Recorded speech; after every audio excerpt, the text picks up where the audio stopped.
नमस्कार। केंद्र सरकार ने जम्मू कश्मीर के उपराज्यपाल यानी एलजी की एडमिनिस्ट्रेटिव पावर्स बढ़ा दी है। दिल्ली की तरह ही जम्मू कश्मीर में राज्य सरकार गवर्नर की मंजूरी के बिना ऑफिसर्स का ट्रांसफर या पोस्टिंग नहीं कर सकेगी।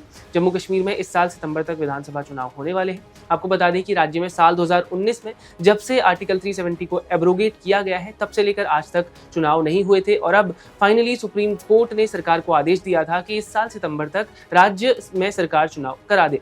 ऐसे में गवर्नर की पावर्स को बढ़ाने को लेकर केंद्र सरकार का ये फैसला और भी ज्यादा इंपॉर्टेंट हो जाता है, क्योंकि इन पावर्स के मिलने के बाद से ही राज्य में किसी की भी सरकार बने, इंपॉर्टेंट डिसीजंस लेने की सारी पावर एलजी के पास ही होगी। इसको लेकर जम्मू कश्मीर के फॉर्मर सीएम ओमर अब्दुल्ला ने ये भी कहा है कि अब जम्मू कश्मीर की चुनी हुई सरकार को हर चीज के लिए एलजी से भीख मांगनी पड़ेगी। गृह मंत्रालय ने दी जम्मू कश्मीर रीऑर्गेनाइजेशन एक्ट 2019 के सेक्शन 55 के तहत अमेंडमेंट रूल्स की जानकारी दी है, जिसमें एलजी को ज्यादा पावर्स देने वाले कई सेक्शंस जोड़े गए हैं।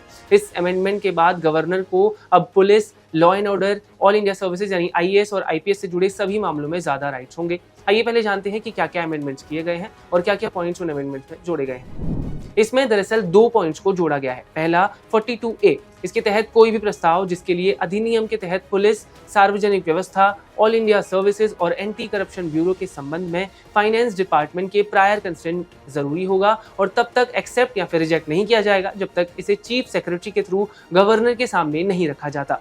दूसरा 42B, अभियोजन स्वीकृति देने या अस्वीकार करने या अपील दायर करने के संबंध में कोई भी प्रस्ताव विधि विभाग यानी लॉ डिपार्टमेंट द्वारा मुख्य सचिव के माध्यम से उपराज्यपाल के सामने नहीं रखा जाता, तब तक उसे भी मंजूरी नहीं मिलेगी। अगर आसान भाषा में समझे तो सरकार ने ट्रांजैक्शन ऑफ बिजनेस रूल्स में अमेंडमेंट किया है। एलजी को अब all India services, public order, police और कई और मामलों में ज्यादा राइट्स होंगे चुनी हुई सरकार से।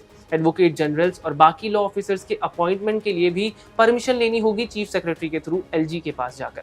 तो अगर जम्मू कश्मीर में मुख्यमंत्री चुन भी लिया जाता है तो अब उपराज्यपाल उससे ज्यादा ताकतवर ही रहे। केंद्र सरकार के इस फैसले पर नेशनल कॉन्फ्रेंस के नेता और जम्मू कश्मीर के फॉर्मर सीएम ओमर अब्दुल्ला ने सरकार को क्रिटिसाइज किया है और कहा है कि ये एक और संकेत है कि जम्मू कश्मीर में जल्दी ही चुनाव होने वाले हैं। यही वजह है कि जम्मू कश्मीर को पूर्ण अविभाजित राज्य का दर्जा बहाल करने की समय सीमा तय करने की प्रतिबद्धता इन चुनावों के लिए एक बहुत बड़ी शर्त रहेगी।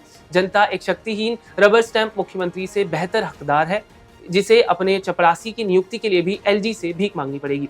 सरकार के इस फैसले पर आपका क्या सोचना है, हमें कमेंट करके जरूर बताएं। धन्यवाद।